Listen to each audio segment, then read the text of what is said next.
ஸ்டெம்ல வந்து இந்த மாதிரி சின்ன சின்ன வேர்கள் வந்திருக்கும். ஆல்ரெடி கையளவு கூட இல்லை, மண் இருக்காது. இது என்னதுன்னா வந்து ஒரு பஞ்சரான பழைய பைக் டயர் தான் இது.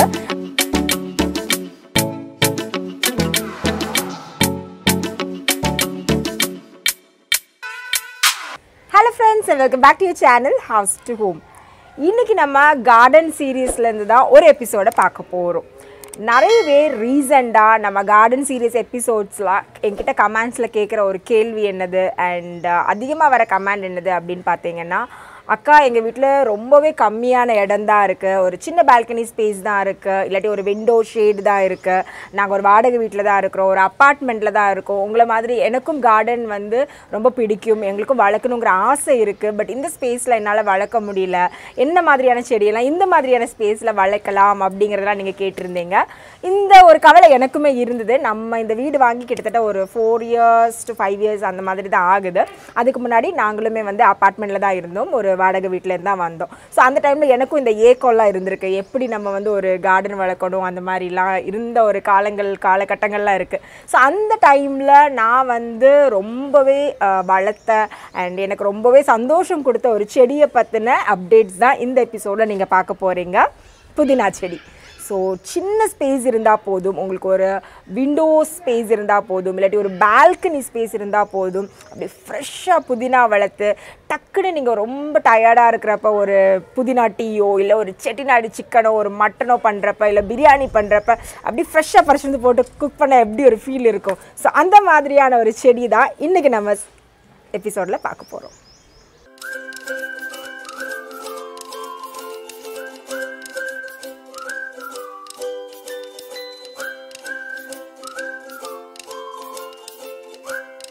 ஸோ நான் முன்ன சொன்ன மாதிரியே ரொம்ப பெரிய ஸ்பேஸ் தேவை கிடையாது, ஒரு பால்கனியோ விண்டோ ஷேடு இருந்தாலே போதும், நீங்கள் வந்து புதினாவை சூப்பராக வளர்க்கலாம்.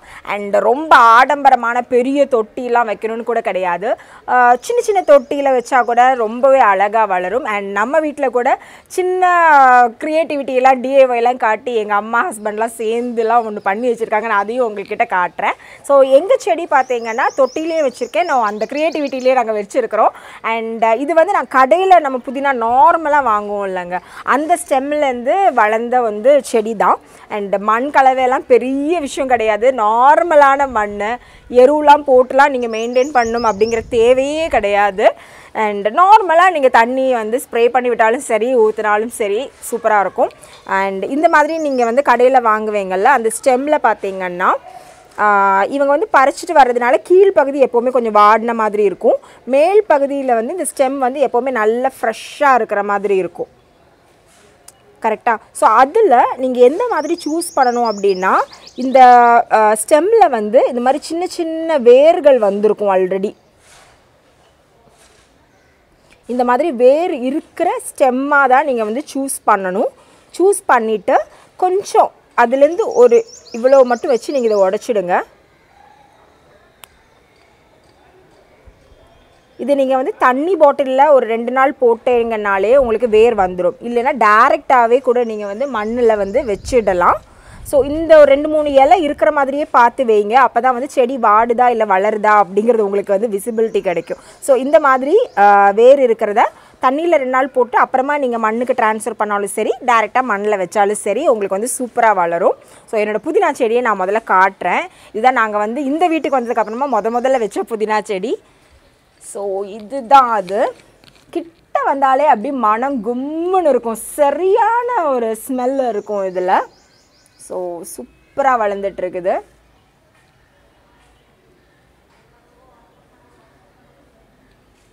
இது வைக்கிறதுக்காக நான் வந்து இந்த மாதிரி ஒரே ஒரு ஸ்டெம் தான் வச்சுருப்பேன், கிட்டத்தட்ட ஒரு 2-3 வச்சுருந்துருப்பேன்னு வைங்களேன். அதில் எல்லாமே வரணும் அப்படிங்கிறது கண்டிப்பாக கட்டாயம் கிடையாது, அதுலேருந்து 1-2 தான் வந்தது. ஸோ வளர்கிறப்ப 1-2 தான் இருந்தது. ஆனால் வந்து இந்த நான் சொன்னல இந்த ஸ்டெம்ஸ்லேருந்தே சைட்லேருந்து வேர் வரும்ல, ஸோ அந்த வேர் எல்லாமே போய் கீழே சுற்றி சுற்றி சுற்றி சுற்றி சுற்றி இந்த மாதிரி அழகாக வந்துட்டுருக்கு. நீங்கள் பறிக்கிறப்பவும் சரி, நீங்கள் வேரோட பிடுங்கணும் அப்படிங்கிற தேவை கிடையாது, ஒரு சிசர்ஸால் உங்களுக்கு தேவையான அளவுக்கு நீங்கள் கட் பண்ணி எடுத்துக்கலாம்.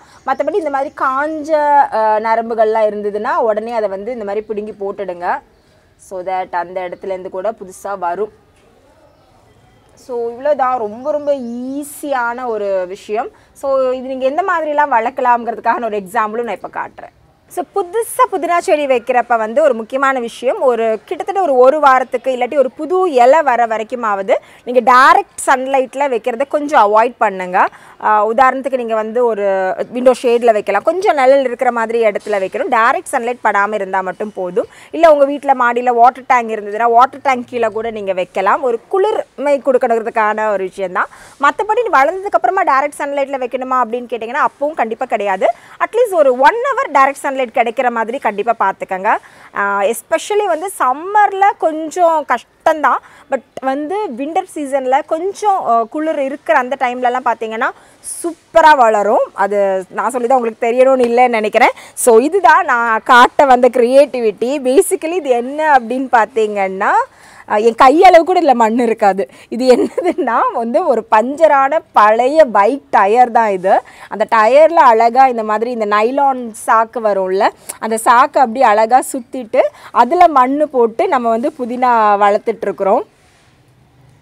சூப்பராக இருக்குது. இது வந்து கிட்டத்தட்ட ஒரு 1 year ஆகிடுச்சு. கிட்டத்தட்ட பிஃபோர் கொரோனா வச்சது தான் இதெல்லாமே. அந்த மாதிரி வச்சது தான். ஆனால் இப்போ நல்லாவே வந்துட்டுருக்குது. அடிக்கடி நாங்கள் அதை வந்து கட் பண்ணிகிட்டே தான் இருக்கிறோம். பூச்சிலாம் எதுவுமே வராது, நீங்கள் பயப்படவே தேவையில்ல. எனக்கு இது வரைக்கும் பூச்சி வந்த எக்ஸ்பீரியன்ஸ் வந்து புதினா செடியில் வந்து கிடையாது. ஸோ என் கை பாருங்கள், என் கைக்கும் இதுக்கும் பாருங்கள் பாதி கையளவு தான் வந்து மண்ணே இருக்கும். ஸோ இந்த அளவுக்கு நீங்கள் மண் போட்டாலே வந்து போதும், சூப்பராக வளரும். ஆனால் முக்கியமாக வந்து ட்ரைனேஜ் ஹோல் இருக்கிற மாதிரி பார்த்துக்கங்க. அந்த எந்த கண்டெய்னரில் வைக்கிறீங்களோ அது கீழே தண்ணி வந்து ஈஸியாக வடியணும். ரொம்ப தண்ணி இருந்தாலும் அந்த வேர் வந்து சீக்கிரமாக அழுகிடும். ஸோ அதனால் நல்ல தண்ணி ட்ரெயின் ஆகிற மாதிரி மட்டும் பார்த்துக்கங்க. இன்றைக்கி நீங்கள் பார்த்த இந்த எபிசோடு வந்து உங்களோட பேசிக் டவுட்ஸ் எல்லாமே வந்து புதினாவை பற்றின டவுட்ஸ் எல்லாமே உங்களுக்கு வந்து ஒரு கிளாரிட்டி கிடச்சிருக்கும் அப்படின்னு நம்புறேன். அண்ட் நீங்கள் உங்கள் வீட்டில் புதினா வளர்க்குறீங்கன்னா உங்களோட டிப்ஸும் எனக்கு ஷேர் பண்ணுங்கள். ஸோ தட் எனக்கும் அது வந்து ரொம்ப யூஸ்ஃபுல்லாக இருக்கும், பார்க்குற மற்றவங்களுக்கும் ரொம்பவே யூஸ்ஃபுல்லாக இருக்கும். அண்ட் ஒரு பிகினர்ஸுக்கு பெஸ்ட்டாக இனிஷியலாக ஸ்டார்ட் பண்ணுறதுக்கு சூப்பரான செடி. ஸோ கண்டிப்பாக வந்து நீங்கள் ட்ரை பண்ணி பாருங்கள். அண்ட் நம்ம கையாலேயே வளர்த்து அதை நம்மளே டக்குன்னு எடுத்து போட்டு ஒரு சமையல் பண்ணுறப்ப வந்து ரொம்பவே ஒரு சந்தோஷமான விஷயம் தான் சொல்லணும். அண்ட் புதினா பொறுத்த வரைக்கும் ஃப்ரெஷ்ஷாக கிடைச்சா உண்டு, இல்லாட்டி கிடைக்கலனா போச்சு அப்படிங்கிற ஒரு விஷயம். நீங்கள் வந்து ஒரு கடைக்கு போனீங்க அப்படின்னா கூட திடீர்னு போனால் சம்டைம்ஸ் கிடைக்காது, சம்டைம்ஸ் நிறைய இருக்கும். அதை வாங்கிட்டு வந்து ஃப்ரிட்ஜில் வச்சாலும் அது ரொம்ப நாளாக வச்சுருக்க முடியாது கரெக்டாக. ஸோ கண்டிப்பாக நீங்கள் ட்ரை பண்ணி பார்ப்பீங்க நம்புகிறேன். மறுபடியும் ஒரு டேஸ்டான ரெசிபி இல்லாட்டி வேறு ஏதாவது இன்ட்ரெஸ்டிங்கான எபிசோடோட உங்கள் எல்லாரையும் நான் மீட் பண்ணுறேன். தேங்க்ஸ் ஃபார் வாட்சிங் ஹவுஸ் டு ஹோம்.